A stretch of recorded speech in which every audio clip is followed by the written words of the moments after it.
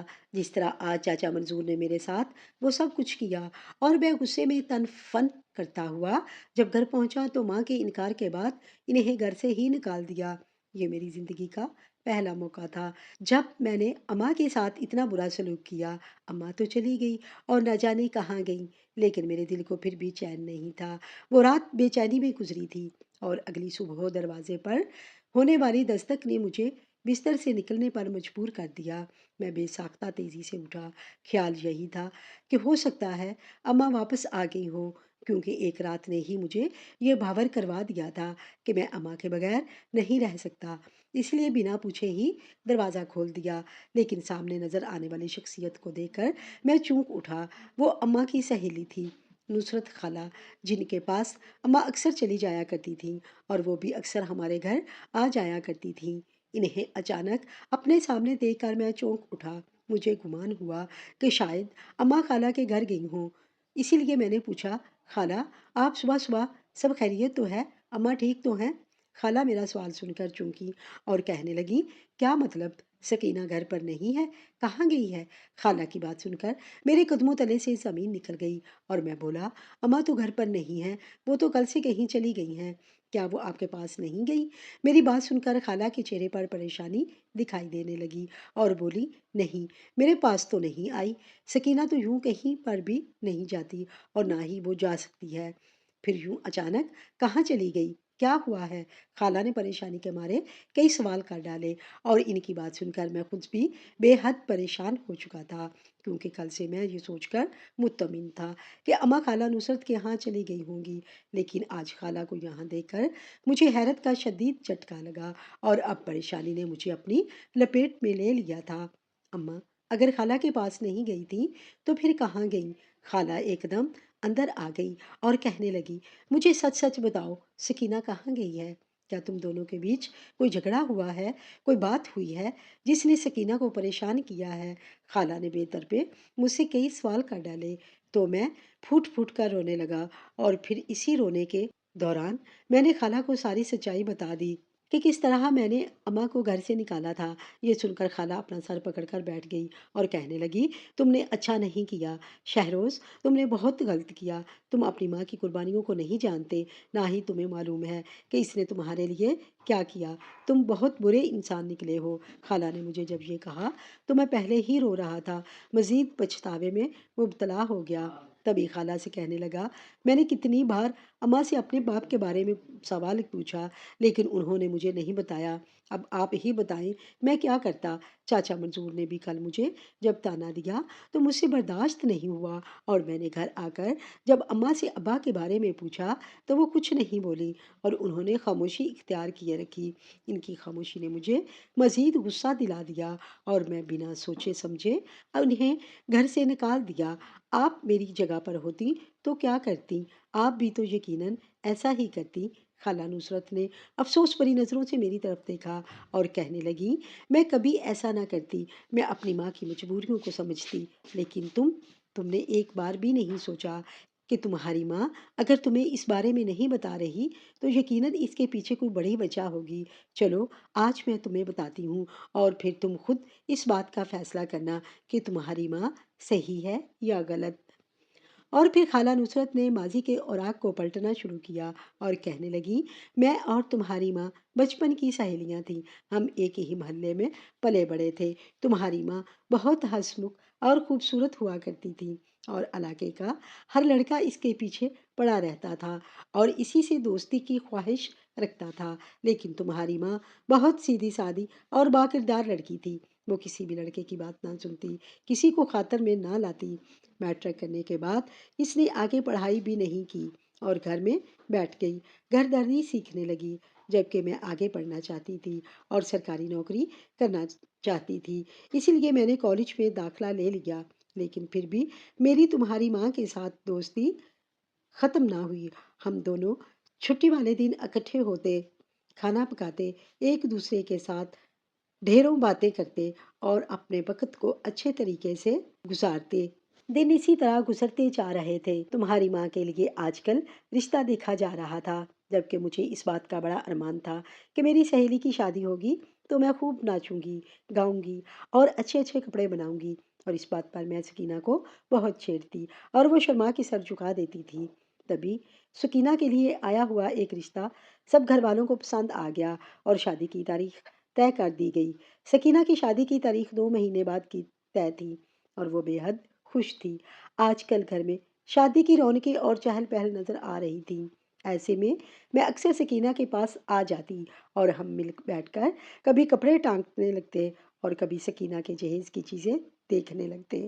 شادی والا گھر تھا، کوئی کوتاہی ہو ہی جاتی ہے۔ نہ جانے کس طرح رات کے وقت گھر کا دروازہ کھلا رہ گیا اور گھر میں چور گھس آیا۔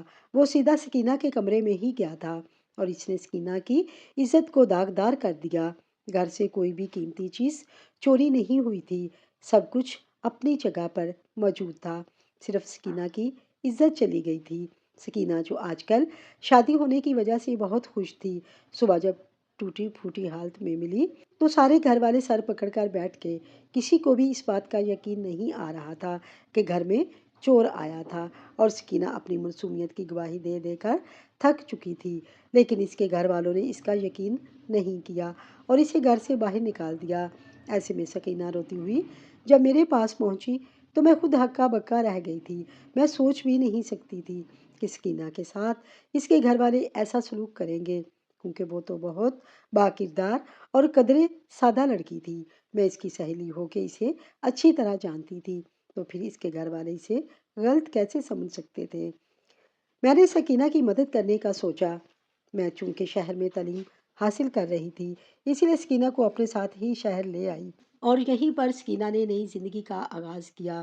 یہاں آنے کے کچھ دنوں کے بعد ہی پتہ چل گیا کہ سکینہ حاملہ ہے اور ماں بننے والی ہے۔ اب ہمارے اوپر دوہری پریشانی آ چکی تھی اور سکینہ پر تو جیسے ساتوں آسمان ٹوٹ پڑے تھے۔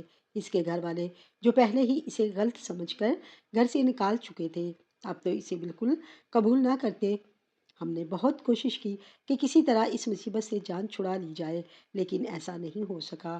اس بچے کا اس دنیا میں آنا طے تھا اور وہ اس دنیا میں آ گیا۔ اس دوران سکینہ کو پتہ چل چکا تھا کہ اس کی عزت لوٹنے والا کوئی اور نہیں بلکہ محلے کا وہ لوفر اور آوارہ لڑکا شوقی تھا، جسے سکینہ نے ایک بار حد سے بڑھ جانے پر تھپڑ دے مارا تھا۔ سکینہ کو اسکول سے آتے ہوئے جب شوقی نے چھیڑا تھا اور آگے بڑھ کر اس کا ہاتھ تھام لیا تو سکینہ نے ہی فوہی ہاتھ گھما کر اس کے گال پر جڑ دیا تھا۔ اس کے بعد سے شوقی تو دوبارہ کبھی نظر نہیں آیا، لیکن سکینہ کافی عرصہ سہمی رہی تھی اور جب اس کے دل سے شوقی کا ڈر ختم ہو گیا اور وہ واقعہ ذہن سے محو ہو گیا تھا تو شوقی ایک دم سامنے آ کر اس کی عزت کو داغدار کر کے چلا گیا اور زمانے کی نظروں میں اسے رسوا کر گیا۔ تمہاری ماں نے زمانے کی پرواہ نہ کرتے ہوئے تمہیں جنم دیا، تمہیں پالا پوسا اور اکیلے ساری ذمہ داری اٹھائی، زمانے کی سختیاں برداشت کیں اور لوگوں کے طعنے سنے اور انہیں برداشت کیا۔ اس نے صبر کو اپنا اوڑھنا بچھونا بنا لیا تھا، کیونکہ وہ جانتی تھی کہ اس کے پاس سوائے صبر کرنے کے اور کوئی چارہ نہیں، اور اسے اس بات کا پورا یقین تھا کہ اگر وہ اللہ کی آزمائش میں پورا اتری تو یقیناً اس آزمائش کا پھل بہترین ملے گا۔ یہی وجہ تھی کہ وہ خاموشی سے اپنا وقت گزار رہی تھی، لیکن تم نے اس کی خاموشی کو اس کی کمزوری سمجھا، اس کا گناہ سمجھا اور اسے گھر سے نکال دیا۔ مجھے افسوس ہے کہ سکینہ نے جیسے جنم دیا، آج وہی بچہ، وہی بیٹا اس کا سب سے بڑا دشمن بنا بیٹھا۔ نصرت کے منہ سے یہ سب کچھ سن کر میں زندہ زمین میں گھڑ گیا تھا۔ یقین نہیں آ رہا تھا کہ اماں نے اپنی زندگی میں اتنی صعوبتیں برداشت کی ہوں گی، اور زمانے کے طعنے سن کر جس طرح اس نے میری پرورش کی، وہ سب کچھ تو میرے سامنے تھا، میں شرمندگی کے مارے زمین میں گڑ چکا تھا اور اس وقت پچھتاوے میرے دل کے اندر سر اٹھا رہے تھے۔ رو رو کر میری حالت بری ہو رہی تھی۔ تبھی خالہ نصرت بولی، تمہیں چاہیے کہ اب اپنی ماں کو ڈھونڈو اور اس سے معافی مانگو، کیونکہ تم نے اس کا دل دکھایا ہے۔ اسے سب سے زیادہ تم سے امید تھی اور تم نے ہی اس کا مان توڑا ہے۔ اب تم ہی اسے ڈھونڈ کر واپس اس گھر میں لاؤ گے۔ خالہ نصرت مجھے جیسے ہمت دی اور میں ایک امید کے تحت ان کے چہرے کی طرف دیکھنے لگا۔ خالہ نے آہستہ سے سر ہلایا اور میں ایک دم اٹھ کر گھر سے باہر آ گیا، پاگلوں کی طرح اماں کو ہر جگہ پر ڈھونڈنے لگا۔ اس شہر میں خالہ نصرت کے علاوہ اماں کا اور کوئی بھی نہیں تھا۔ محلے میں جن چند گھروں سے اماں کی شناسائی تھی وہاں پر بھی میں معلوم کر چکا تھا، لیکن وہاں پر بھی اماں نہیں تھیں۔ میں کہاں ڈھونڈوں؟ اماں کہاں چلی گئی ہیں؟ میں پریشانی سے سوچتا ہوا سارے شہر میں بھاگتا پھر رہا تھا، ایک جگہ سے دوسری جگہ انہیں ڈھونڈ ڈھونڈ کر تھک چکا تھا۔ تبھی دل میں خیال آیا کہ ہسپتالوں میں بھی دیکھ لیا جائے۔ حالانکہ یہ سوچ کر میرا دل ڈوب گیا تھا، لیکن اب میرے پاس اس کے علاوہ کوئی راستہ نہیں تھا۔ میں نے مختلف ہسپتالوں میں دیکھنا شروع کیا تو ایک جگہ پر ایمرجنسی وارڈ میں اماں مل گئیں۔ انہیں بے ہوشی کی حالت میں وہاں پر پڑا ہوا دیکھ کر میں ایک دم بھاگ کے ان کے پیروں سے لپٹ گیا اور رو کر معافی مانگنے لگا۔ اماں مجھے معاف کر دیں، میں نے آپ کے ساتھ بہت برا کیا، بہت غلط کیا، مجھے معاف کر دیں۔ اماں مجھے ایک ہی دن میں اندازہ ہو گیا کہ آپ میرے لیے کیا ہیں۔ آپ نے میرے لیے کتنی مصیبتیں برداشت کی، خدا کا واسطہ ہے اب آپ مجھ سے دور نہ ہونا، مجھے معاف کر دینا۔ میں اماں کے پیر پکڑے ان سے معافی مانگ رہا تھا جب اماں کے وجود میں ہلکی سی حرکت ہوئی۔ میں ایک دم اٹھ کر آگے آیا تو اماں کی آنکھوں سے آنسو بہہ رہے تھے۔ انہوں نے میرے ہاتھوں کو تھام لیا اور کہنے لگیں، میرا بچہ۔ اماں کے چہرے پر ایک گہرا اطمینان تھا۔ ڈاکٹر سے معلوم کیا تو پتہ چلا کہ انہیں کوئی اجنبی یہاں پر لے کر آیا تھا۔ اماں کی حالت بری ہو گئی تھی اور وہ راستے میں کہیں گر کر بے ہوش ہو گئی تھیں۔ ایک اجنبی مدد کرنے کے خیال سے انہیں ہسپتال لے آیا اور کل سے وہی ان کا خیال رکھ رہا ہے۔ میں اس اجنبی کا بے حد مشکور ہوا جس نے میری ماں کی جان بچائی اور بروقت انہیں ہسپتال لے آیا۔ اماں اگلے چند دنوں میں ہی ہسپتال کے گھر واپس آ چکی تھیں اور اب میں ایک لمحے کے لیے بھی انہیں اپنی نظروں سے دور نہیں کرتا تھا، کیونکہ وہ میرا کل سرمایہ تھیں اور میری ساری حیات کا حاصل تھیں۔ میں جان گیا تھا کہ میری زندگی میں ماں سے بڑھ کر اور کچھ بھی نہیں ہے۔ لوگوں کی باتوں اور تانوں کو سننا میں نے چھوڑ دیا تھا اور اپنے باپ کے بارے میں جب بھی سوچتا تو ایک نفرت میرے اندر سر اٹھاتی اور میں اپنے خیال میں انہیں مخاطب کر کے کہتا کہ اگر کبھی زندگی میں میرا باپ سے سامنا ہوا تو میں ضرور اپنی ماں کے ساتھ کیے گئے اس گناہ کا بدلہ لوں گا، میں ضرور ایک بار آپ کو کٹہرے میں کھڑا کر دوں گا۔ میں نے دل میں اس عزم کو دہرایا اور ماں کی طرف متوجہ ہو گیا، کیونکہ میں اچھی طرح جان گیا تھا کہ میری ماں ہی میرا کل حاصل ہے اور میری جنت